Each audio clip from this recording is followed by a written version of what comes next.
안녕하세요. 국세 체납과 소멸 문제를 상담하고 있는 현법인연구소입니다. 상담을 하다 보면 자주 듣는 말이 있는데요.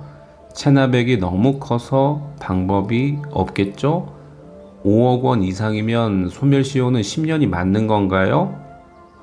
실제로 금액이 크면 체납자 본인도 포기하는 경우가 많은 것 같습니다. 오늘 소개할 사례도 비슷했습니다. 국세 체납액은 무려 7억 원, 5억 원 이상 체납이지만 10년이 아닌 5년 만에 소멸된 이유에 대해 알아보도록 하겠습니다.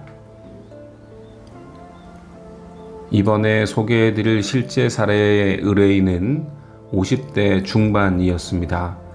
개인 사업자 건설업을 운영했지만 약 6년 전 문제를 겪게 됩니다. 큰 공사를 맡게 된 업체 하청으로 들어가게 된 의뢰인은 공사를 모두 진행한 뒤 세금 계산서를 발행했지만 정작 공사 대금을 받지 못하는 일이 계속 누적됐다고 했습니다. 매출은 발생된 것으로 신고되었고 그에 따른 부가가치세와 종합소득세도 부과가 되었습니다. 하지만 문제는 실제 통장으로 들어온 돈은 없다는 것이었습니다. 결국 세금을 납부하지 못했고 체납액은 점점 불어나게 되었습니다. 체납 발생 초기에 세무서는 의뢰인 명의 재산에 대해 강제 집행을 진행했습니다. 보유 중이던 건물과 토지는 바로 압류되었고 경공매 절차가 진행되면서 남아있던 재산 모두가 정리되었습니다. 이후 사실상 의뢰인에게 남은 재산은 없었습니다.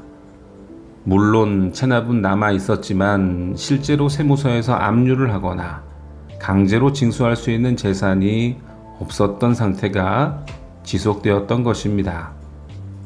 가끔씩 집으로 날라오는 독촉장과 모바일 청구서가 전부였다고 말씀하셨습니다.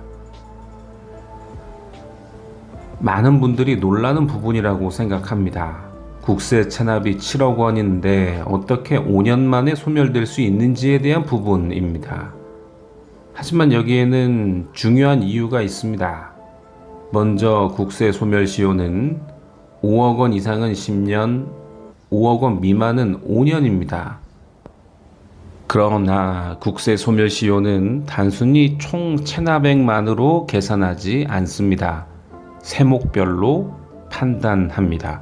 의뢰인의 사례를 보면 부가가치세는 4억 원, 종합소득세는 3억 원 이렇게 두 세목으로 구성되었습니다.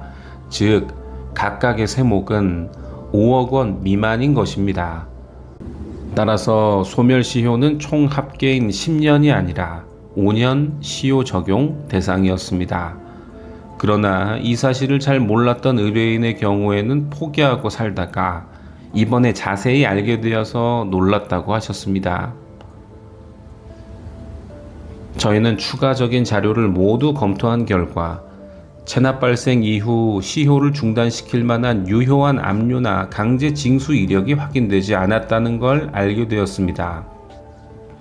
물론 독촉장과 안내문 발송이 있었고 근로장려금 신청분에 대해 30% 징수가 있었지만 모두 강제 징수가 아닌 납부로 처리되었다는 것도 확인할 수 있었습니다. 결국 체납세금 약 7억 원은 전액 소멸. 의뢰인은 수년 동안 짊어지고 있던 억울한 감정과 부담을 모두 정리할 수 있었습니다. 물론 의뢰인이 고용한 직원들의 미지급 급여에 대해 도리를 다하겠다는 말씀도 하셨습니다. 국세 체납액이 크다고 해서 소멸이 불가능한 것은 아님을 배우게 됩니다. 금액보다 더 중요한 것은 다음과 같습니다. 세목별 체납액, 유효한 압류나 징수 행위가 있었는지, 최종 소멸시효 계산은 어떻게 되는지.